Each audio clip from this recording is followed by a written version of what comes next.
80 സങ്കീർത്തനം 4 വാക്യം. സൈന്യങ്ങളുടെ ദൈവമായ യഹോവേ, നീ നിന്റെ ജനത്തിൻ്റെ പ്രാർത്ഥനയ്ക്ക് നേരെ എത്രത്തോളം കോപിക്കും? ദൈവത്തോട് പ്രാർത്ഥിക്കുമ്പോൾ അതിന് നേരെ ദൈവം കോപിക്കുമെന്ന് ചിന്തിക്കാൻ കഴിയുമോ? എന്തുകൊണ്ടാവും അങ്ങനെ സംഭവിക്കുന്നത്? ദൈവത്തോട് സഹായം അപേക്ഷിക്കുന്നവരോട് ദൈവം എന്തിനാകും കോപിക്കുന്നത്? ന്യായമായ പല കാരണങ്ങൾ ബൈബിളിൻ്റെ വെളിച്ചത്തിൽ തന്നെ നമുക്ക് കാണാൻ കഴിയും. ദൈവത്തെ ബഹുമാനിക്കാതെ സ്വന്തം ഇഷ്ടത്തിന് ഓരോ കാര്യങ്ങൾ ചെയ്തിട്ട് അവയെല്ലാം പരാജയപ്പെടുമ്പോൾ ദൈവത്തിൻ്റെ അടുക്കൽ വന്ന് പ്രാർത്ഥിച്ചാൽ ദൈവത്തിന് കോപമുണ്ടാകാം. ദൈവം പ്രാർത്ഥന കേൾക്കില്ലെന്നോ സഹായിക്കില്ലെന്നോ അതിനർത്ഥമില്ല. എന്നാൽ അത് ദൈവം സന്തോഷത്തോടെ ചെയ്യുന്നതിന് പകരം കോപത്തോടെ പ്രവർത്തിക്കാൻ കാരണമാകാം. ദൈവിക വ്യവസ്ഥകൾ മറന്നുകൊണ്ട് പ്രാർത്ഥിച്ചാൽ ദൈവം ചിലപ്പോൾ കോപിച്ചെന്നിരിക്കും.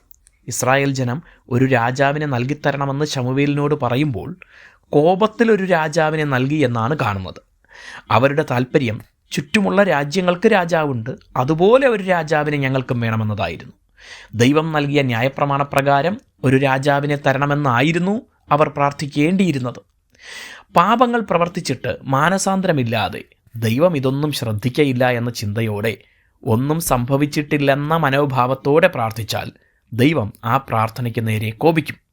നമ്മുടെ ഭൗതിക ആവശ്യങ്ങൾ മാത്രം, ഈ ലോക സുഖം മാത്രം ലക്ഷ്യമിട്ടുള്ള പ്രാർത്ഥനകളും ദൈവകോപത്തിന് കാരണമാകാം.